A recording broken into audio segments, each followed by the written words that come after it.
Bonjour et bienvenue à ce coaching axé sur sexe et spiritualité. Le fantasme sexuel et la spiritualité, c'est de ça qu'il est question aujourd'hui. Mais de prime abord, je voudrais rappeler que le but de ce coaching n'est pas de faire peur, ni de faire le moral, mais de partager le savoir. Parlant du fantasme. Le fantasme, c'est quelque chose de mental. Ouais. C'est quelque chose que l'on s'imagine mentalement. C'est quelque chose que l'on prend pour réel ou réalité mentalement. Et vous rencontrez plusieurs couples qui sont fantasmés par le fait de parler et faire des bruits pendant le rapport sexuel. Aujourd'hui, vous allez écouter un autre son de cloche. Si vous ne le saviez pas, le fait de parler pendant le rapport sexuel vous épuise physiquement et spirituellement. Donc, plus vous parlez, plus vous vous déconcentrez. Et plus le sexe perd son aura. Le sexe ayant perdu son aura devient un acte vulgaire, un acte animal, un acte immoral. C'est pourquoi vous allez vous retrouver que vous êtes légalement mariés ou vous vivez ensemble légalement, mais vous commettez un acte sexuel immoral parce que le sens sacré du sexe n'y est pas. Donc, ces propos insensés avec lesquels vous êtes en train de nourrir vos ébats sexuels rendent le sexe immoral, vulgaire et animal.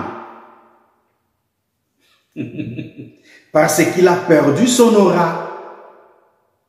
Donc, ici, vous comprenez déjà que la spiritualité ne soutient pas le fantasme. Parce que c'est une imagination. La spiritualité n'a rien à voir avec des choses imaginaires.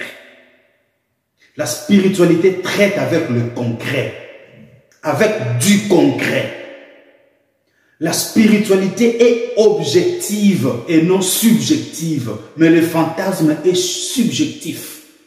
Le fantasme n'est pas réel, le fantasme est de l'imagination, c'est quelque chose de mental. Maintenant, les propos que vous tenez pendant le rapport sexuel ne profitent ni à l'un ni à l'autre.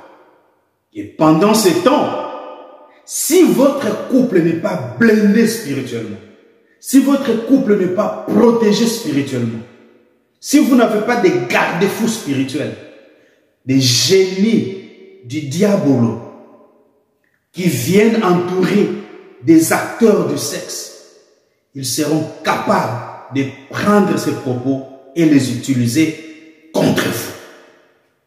Oui. Parce que sous ces fantasmes, vous faites des promesses que vous ne réaliserez jamais. Vous dites des choses qui n'ont jamais existé.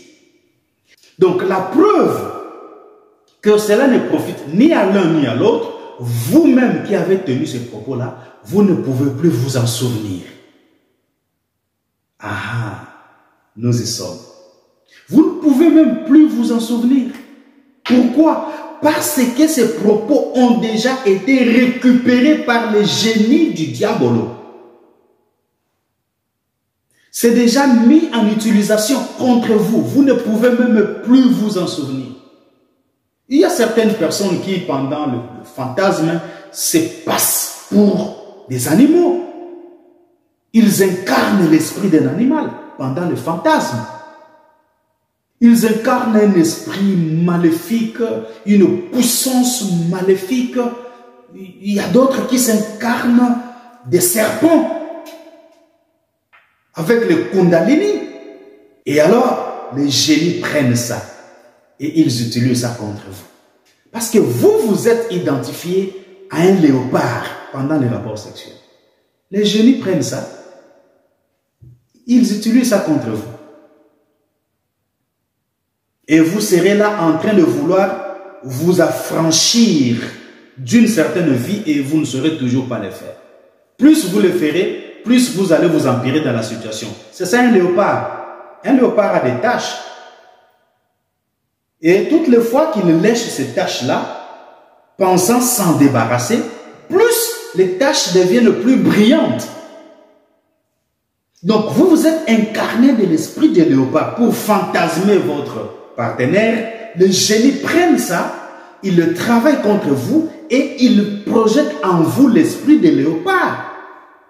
L'esprit de non-changement, l'esprit de non-évolution. Vous n'allez pas évoluer, vous n'allez pas vous libérer. Vous serez toujours là en train de vous lécher et plus vous vous léchez, plus vos tâches, vos imperfections se mettent à jour. Ça, ce n'est qu'un exemple parmi tant d'autres. Et ces choses ne sont écrites nulle part. Ne vous en faites pas d'aller chercher. La spiritualité n'est pas écrite.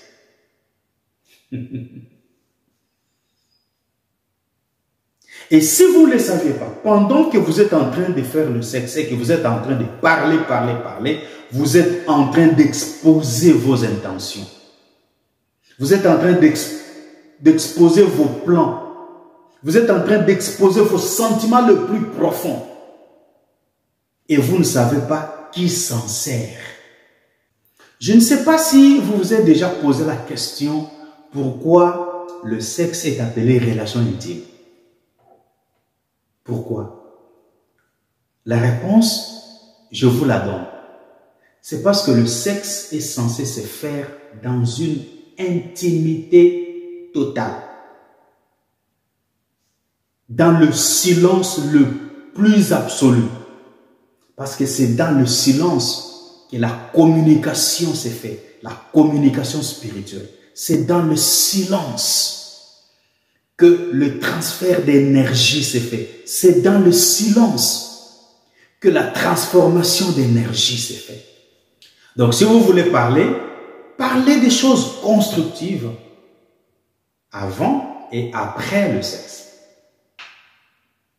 Si cela a été d'une utilité pour vous, dites merci Coach Ben. Au revoir.